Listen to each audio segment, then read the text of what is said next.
guys, welcome to Bodies by Brittany.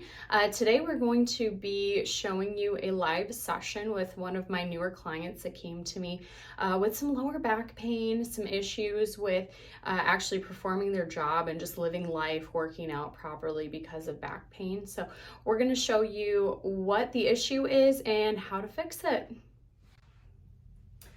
All right guys, Sally is up. Naturally, we have a bit of an S curve in the spine. Our spine isn't meant to be absolutely straight. It doesn't allow for proper movement. So in a perfect world, there's a little bit of flexion through here, so a little bit of rounding. There's also a bit of a dip through that lumbar spine, which ends up making a little bit of an S, but keeps us upright. So that's the goal. When we have a job or a hobby that keeps us in a very flexed position, like putting eyelashes on a client, as you can see, now we have not the same curvature, and it very much so straightens out that lumbar spine. Where people tend to already have herniated discs or have a lot of pressure. What tends to happen as well is we're usually not perfectly symmetrical beings. Most people tend to lean a little bit more to one side than the other, which, if you can see here, there's now less space here than there is here. Now, what happens is Sally doesn't have muscles, but if she did, she'd have some coming from the lumbar spine down into the hip socket and in that area on both sides. And muscles don't like to be lax. So on this side, which has a shorter range of motion or shorter area, that's all gonna tighten up, and that's gonna pull the hip up towards that rib cage more. Whereas this side here, it has a lot more space. So all of those muscles are gonna be more stretched, more lax. They probably will be a bit inhibited. So it'll probably be tough for someone in this position to actually flex muscles on this side. And what happens now that we're in just such a goofy position is, as you can imagine, this hip would actually be sitting higher because we don't stand crooked. I can't demonstrate this. Sally's hips are actually screwed into place, but you can get the idea. So in a perfect world, that hip's going to rotate up, maybe rotate forward, and we're gonna still find a nice tall spine. Everything's just gonna twist through here. So in Rachel's position, we took one main exercise plus 2 additional exercises to help hold everything in place to get her back to where we needed her to be. She'll need a few more sessions. This takes a little bit of time in working through habits, but to get back to that nice S curve that we're working on and to help the hips have similar distances between them instead of being a little bit lopsided. So stay tuned to see how we did that. So, go ahead and pull your toes up to your nose. Perfect. Let's see what we're looking like.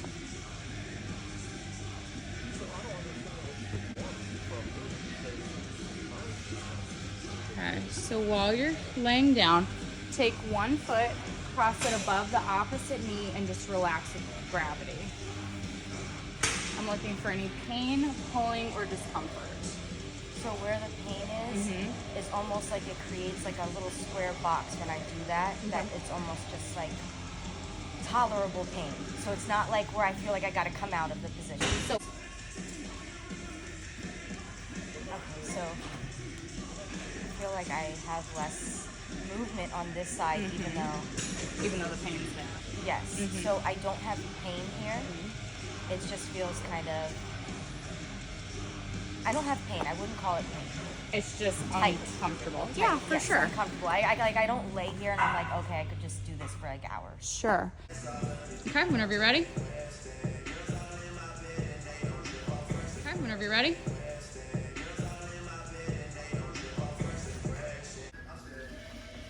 Okay. So push away, push up, hang on for dear life. 10, 9, 8, breathe. 7, 6. 5, 4, 3, 2, breathe. You can switch sides. Toes are up at your nose. 7, 9, 8, 7, 6, 5, 4, 3, 2, 3. So that's round 1. We're going to do one more round on the other side. Shoulders back. Does that feel any different than earlier? It feels less pressure. Okay, Like, perfect. you know how, like, I was talking about that tightness? Yes. It's almost like there's less, so it feels like instead of everything trying to move and sit right there, it's not. Perfect. And then that figure 4 that we tested earlier, let's go ahead and see if that's changed. Oh, yes. Okay, yeah. Go ahead and relax with gravity. Any pain there? No. A lot better? Yes. Okay, other side when you're ready. What do you think? No pain. Cool. Okay, so we may have popped your hip back into place. So we're gonna walk you again. Okay.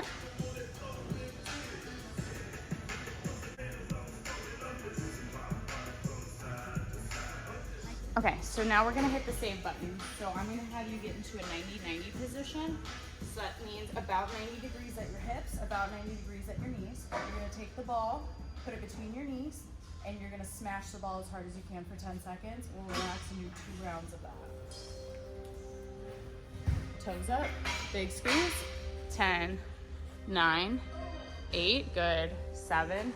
6, 5, 4, 3, 2. Later, about 10 seconds or so. We'll do one more round on the right. That ball. Now you're gonna put both feet through this. It's gonna sit above your knees.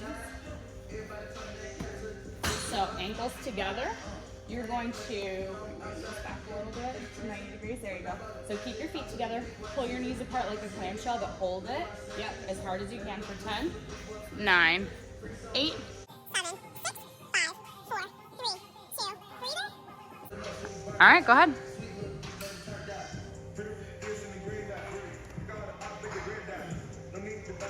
You ready?